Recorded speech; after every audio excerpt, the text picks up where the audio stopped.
When you hear Trump talk about a wall, you must laugh at a certain level. And I thought he was a good investor, but I mean, talk about the most stupid investment ever, to build a wall. I mean, it's a mute investment. It's a it doesn't. Well, you develop. can use illegal labor to do the wall, Exactly. and then they probably would be built like that. So.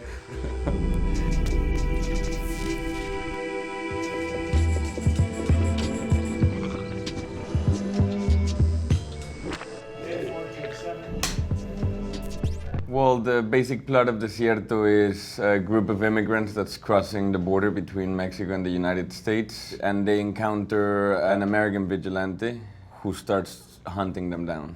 And it becomes a cat and mouse chase between the American vigilante and the Mexican immigrant, Gael Garcia.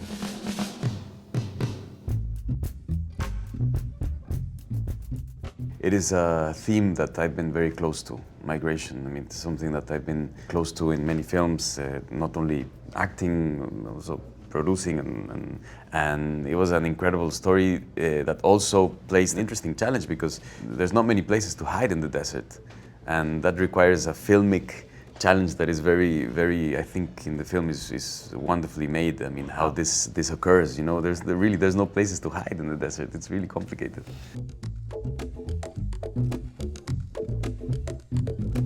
It was a very harsh shoot. We shot on average 2-hour drive through dirt roads away from the closest town.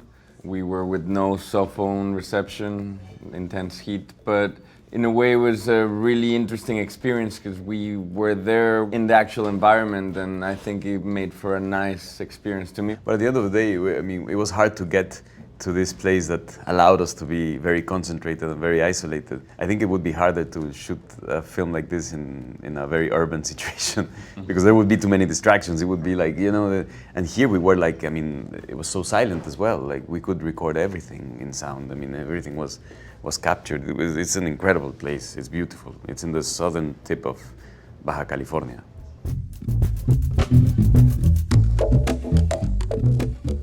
The rhetoric defines migrants as this abstract entity that comes together with swarms or hordes or aliens, and that devoid of humanity.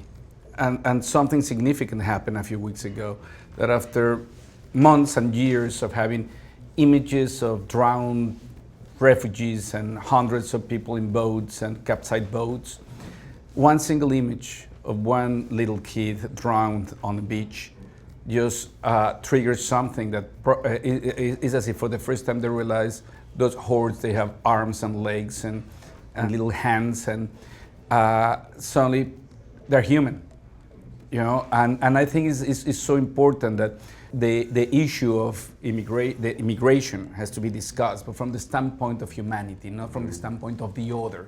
It's very dangerous when part of the rhetoric is the other.